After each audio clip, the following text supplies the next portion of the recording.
Atisha Dipamkara Shrijnana was a great Indian Buddhist master born in the year 982.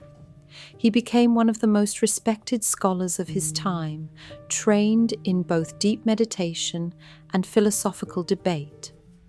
After serving as abbot of the great Vikramashla monastery, Atisha travelled to Tibet in the 11th century, where Buddhism had declined after earlier periods of persecution. At the request of Tibetan kings, Atisha wrote a short yet profound text called The Lamp to the Path of Enlightenment. In just 67 verses, he clearly outlined the entire Mahayana path, from renunciation and ethical conduct to compassion, bodhicitta, and the realization of emptiness. This text became the foundation of the Lamrim tradition, the stages of the path, which later inspired great teachers like Tsongkhapa and the Dalai Lamas. To this day, the lamp to the path of enlightenment remains a clear and radiant guide for anyone seeking wisdom and awakening, grounded in compassion. The Lamp for the Path to Enlightenment by Atisha Dipamkara. All Buddhas say that the cause for completing the accumulations, whose natures are merit and wisdom, is the development of the higher knowledges. Just as a bird with unfledged wings cannot fly through the sky, one who lacks the power of the higher knowledges will be unable to work for being's benefit. The merit of a single day and night, gained by one with the higher knowledges, is not attained within 100 lifetimes by one who is without them.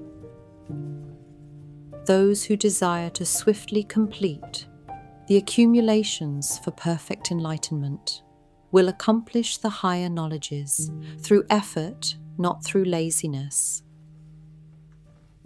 The higher knowledges will not arise without the accomplishment of shamatha, therefore strive again and again.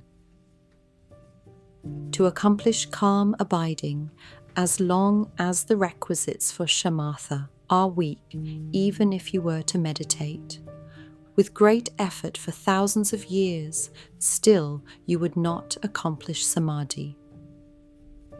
Therefore, maintaining the requisites, taught in the collection of Samadhi chapter, place your mind on any suitable, virtuous object of focus. When the practitioner achieves shamatha, higher knowledges are also attained, but without the practice of the perfection of wisdom, the obscurations will not be eliminated. Therefore, in order to abandon, without exception, all emotional and cognitive obscurations, constantly meditate on the practice of the perfection of wisdom with skillful means.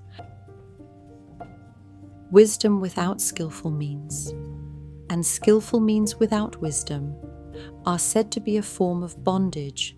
Therefore, do not relinquish either one. To eliminate doubts concerning what is wisdom and what are skillful means, I shall clarify the correct distinction between skillful means and wisdom. With the exception of the perfection of wisdom, the accumulations of all virtuous actions, such as the perfections of generosity and so forth, are described as skillful means by the victorious ones. Whosoever cultivates wisdom through the power of cultivating skillful means will swiftly attain enlightenment, but not through meditation on selflessness alone.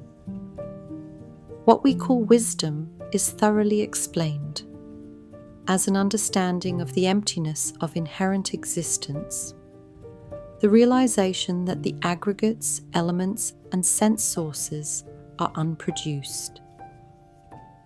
Logically, something existent cannot be produced, nor can something non-existent, like a sky flower. Consequently, as both faults would apply, something which is both could likewise not come into being. An entity is not produced from itself, nor from something else, nor from both, nor without causes. Therefore, it has no inherent nature. Alternatively, when you analyze any phenomenon, as to whether it is singular or multiple, no inherent nature is observed. Phenomena are thus determined to have no nature. The reasoning in the 70 verses on emptiness, the root verses on the middle way, and so forth, explains how it is proven that the nature of all things is emptiness. As this text would become too long, I have not elaborated further here. In order to facilitate your meditation, I will fully explain only the established conclusions. Thus, any meditation on selflessness, in which you do not observe the inherent nature of any phenomena without exception, is, in and of itself, the cultivation of wisdom, just as wisdom sees no inherent nature. In any phenomena whatsoever, let wisdom itself be subject to analysis, and meditate free from conceptuality. The nature of this existence, which arises from conceptuality, is conceptuality. Therefore, to abandon conceptuality in its entirety is supreme nirvana. Accordingly, the Blessed One said, "The great ignorance of conceptuality plunges us into the ocean of samsara. Resting in non-conceptual samadhi, non-conceptuality is as clear as the sky." Similarly, in the dharan of entering non-conceptuality, if the heirs of the victorious ones contemplate, without concepts, this noble Dharma, they will transcend conceptuality, so hard to overcome, and eventually attain the state of non-conceptuality. After gaining certainty from scriptures and reasoning that all phenomena are unproduced and without inherent nature, meditate without conceptuality. Accordingly, from meditating on suchness, eventually you will attain heat and other signs. Supreme joy and the other bhumis will be attained, and Buddhahood, the enlightened state, will not be far away.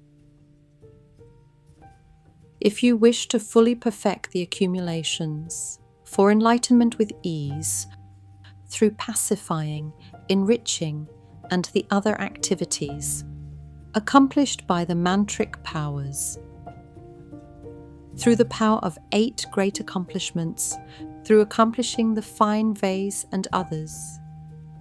If you wish to take up the practice of secret mantra, as taught in the action, conduct, and other tantras, then in order to receive empowerment from a Vajra master, you must please the noble spiritual teacher through veneration, offerings of wealth and the like, and endeavoring to carry out all commands. Through the complete bestowal of the Vajra master empowerment by a spiritual master whom you have delighted, you will be completely purified of all sins and gain the fortune of accomplishing the siddhis as the great tantra. Those observing celibacy should never receive the secret and wisdom empowerments.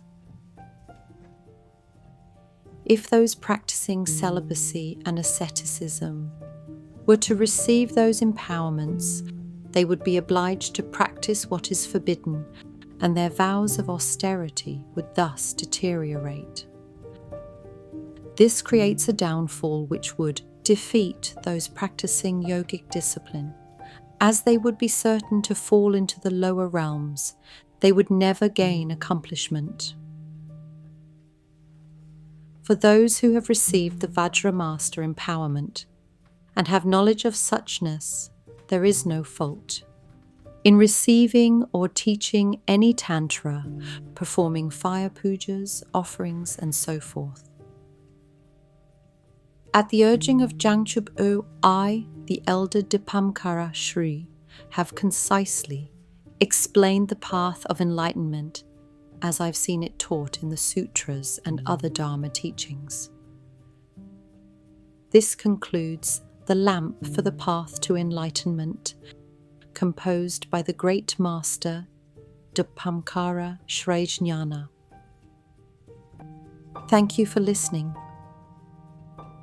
Please refer to the notes accompanying this recording for more information on the translators. May all beings reach enlightenment